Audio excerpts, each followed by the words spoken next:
الحمد لله رب العالمين الصلاة والسلام على سيد الأنبياء والمرسلين أما بعد فأعوذ بالله من الشيطان الرجيم بسم الله الرحمن الرحيم الصلاة والسلام عليك يا رسول الله وعلى آلك وأصحابك يا حبيب الله. ناظرین محترم السلام علیکم ورحمۃ اللہ وبرکاتہ. میں ہوں قاری ارسلان رسول اور آپ دیکھ رہے ہیں میرا یوٹیوب چینل. ناظرین محترم، اس سے پہلے ہم نے حروف تہجی کی پہچان اور ان کی ادائیگی کا طریقہ سیکھا ہے مکمل. آپ جو دوسری ہماری ویڈیوز ہیں ان میں آپ سماعت کر سکتے ہیں. آج کا جو ہمارا ٹاپک ہے وہ ہے مخارج. تجوید کا جو لغوی معنی ہے وہ ہے عمدہ کرنا، سنوارنا. اور جو اس کی تعریف ہے وہ کیا ہے کہ حروف کو ان کے مخارج خاصہ سے صفات لازمہ عارضہ کے ساتھ ادا کرنا، یہ کیا کہلاتا ہے؟ تجوید کہلاتا ہے.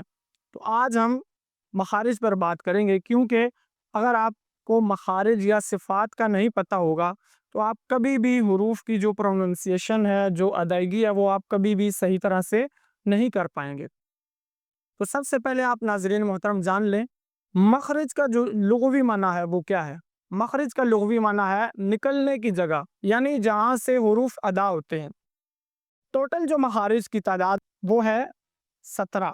اب جو مین جگہ ہے نا، جو اجمالاً مخارج کی اقسام ہے، یعنی جو مین جگہ استعمال ہوتی ہیں جہاں سے حروف ادا ہوتے ہیں، وہ کون کون سی ہیں؟ وہ 5 ہیں. سب سے پہلے دیکھیں، حلق ہے، پھر لسان ہے، شفتین ہے، جوف یعنی منہ کا خالی حصہ جہاں سے حروف مدہ کی جو آواز آتی ہے نا، جیسے آپ پڑھتے ہیں با آ، یہ جو اینڈ والی آواز ہے یہ ہوا پہ ہے نا، اس کو یہ منہ کا جو خالی حصہ جوف یہاں سے ادا ہوتی ہے. اور آخر میں 5ویں نمبر پر ہے خیشوم، ناک کا بانسا، یہاں سے حروف غنہ، اخفا وغیرہ جو ہے نا یہ ادا ہوتے ہیں.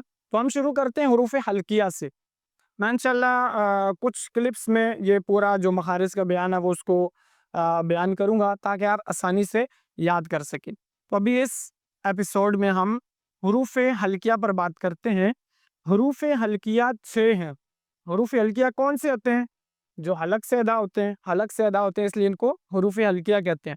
اب حلق کے اندر آپ کے 3 حصے ہیں: اقصی حلق، وسط حلق اور ادنا حلق. یعنی آپ کا جو سب سے نیچے والا حصہ ہے، یہاں سے اب آپ نے مخارج شروع کرنے. مخرج نمبر 1 آپ کا جو ہے وہ ہے اقصی حلق، حلق کا سب سے نیچے والا حصہ. تو یہاں سے ادا ہوتے ہیں حمزہ، ہا. 2 حروف یہاں سے ادا ہوتے ہیں، حمزہ، ہا. اسی طرح حلق کے درمیان والے حصے سے ادا ہوتے ہیں عین، ہا. یہ آپ کے ساتھ ساتھ پریکٹس بھی ہو رہی ہے، ٹھیک ہے؟ ان کو مخارج کے ساتھ ادا کرنا ہے. اسی طرح حلق کے اوپر والے حصے سے ادا ہو رہا ہے غین، خا. ان کی جو پراپر پروننسیشن ہے میں ابھی بھی کر رہا ہوں، لیکن جو میں نے ڈیٹیل کے ساتھ بتایا ہوا ہے، ہماری جو پہلی ویڈیو ہے، پہلی کلاس ہے، آپ اس میں جا کر اس کی پریکٹس کر سکتے ہیں. وہ پریکٹس بھی کریں اور ساتھ ساتھ مخارج بھی آپ لوگ لازمی یاد کریں. اب اس کے بعد یہ 6 حروف ہے ٹوٹل، ٹھیک ہے؟ حروف حلقیہ اور 3 مخارج ہے، 1 2 3. تو 3 جگہ سے 2 2 حروف ادا ہو رہے ہیں، تو ٹوٹل 6 حروف ہوئے. اب ہم حلق سے اوپر آئیں تو اوپر ہے زبان کی جڑ، ٹھیک ہے؟ زبان کی جڑ، تالو کا نرم حصہ لہات کے قریب سے ادا ہوتا ہے قوف، 2 نقطوں والا قوف، ٹھیک ہے؟ جو پر بھی پڑھا جا رہا ہے. اور اس کا مخرج آپ نے سماعت کر لیا ہے، زبان کی جڑ، تالو کا نرم حصہ. اور بالکل اس کے ساتھ زبان کی جڑ، تالو کا سخت حصہ، یہاں سے ادا ہوتا ہے کاف. اور ان 2 حروف کو کیا کہتے ہیں؟ لہاویہ، حروف لہاویہ. ان کو لہاویہ کیوں کہتے ہیں؟ کیونکہ آپ آئینے میں اپنا منہ کھول کے ذرا دیکھیے گا کہ زبان کی جڑ کے ساتھ اوپر بالکل نا اینڈ پہ اوپر سے گوشت کے 2 ٹکڑے لٹک رہے ہیں، ان کو لہات کہتے ہیں. چونکہ یہ لہات کے قریب سے ادا ہوتے ہیں تو اس لیے ان حروف کا نام حروف لہاویہ ہے. جیسے حروف حلقیہ حلق سے ادا ہوتے ہیں تو اس لیے ان کو حروف حلقیہ کہا جاتا ہے. اور لہات کے قریب سے یہ 2 حروف ادا ہو رہے ہیں قاف، کاف، تو ان کا نام ہے حروف لہاویہ.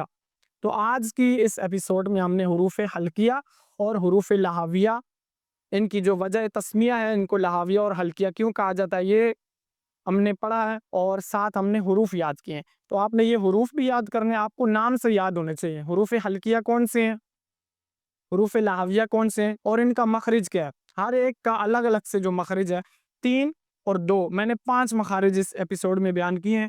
تو آپ کو یہ یاد ہونے چاہیے. انشاءاللہ آپ جب قرآن پاک کی تلاوت کریں گے تو یہ آپ کے لیے بہت زیادہ مددگار ثابت ہوں گے. نیکسٹ ویڈیو تک کے لیے اجازت دیجیے. السلام علیکم ورحمۃ اللہ وبرکاتہ.